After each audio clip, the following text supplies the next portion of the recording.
সালামু আলাইকুম। কি খবর তোমাদের? বঙ্গবন্ধু তিনি ছিলেন ইরাকের একজন আল্লাহর ওলির বংশধর। अरे कहना क्या चाहते हो? এবং আমি অনেকের কাছ থেকে শুনেছি, আল্লাহু আলাম, মা মা ও কি বললো? তিনি গাউসে পাকের বংশধর বা গাউসে পাকের কাছের খুব লোকের বংশধর তিনি।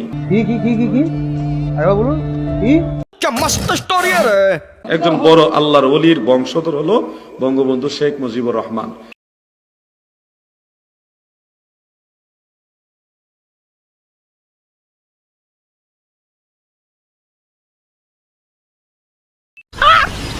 मस्त जोक मारा रे, ये हंस रे हलकट हंस। তো ওলি আল্লাহর বংশধর আমরা এখনো দেখি। বর্তমানে যিনি মাননীয় প্রধানমন্ত্রী তিনি কিন্তু তাসাউফপন্থী। हम आपको चूतिया नहीं बना रहे हैं, आप चूतिया हैं। क्या बोलता है भिड़ू लोग? এটা আপনারা জানেন কিনা আমি জানি না। মাদারবোর্ড কানের পার লাগতে দেবো। इसका तो फोटो निकालना पड़ेगा रे बाबा। তবে তিনি তো তরিকত তাসাউফ ওলি আল্লাহ পীর বুজুর্গ তাদেরকে মান। বঙ্গবন্ধু তিনি কপালের উপর লাথি দিয়ে নেটওয়ার্কের বাইরে হালাই দেবো।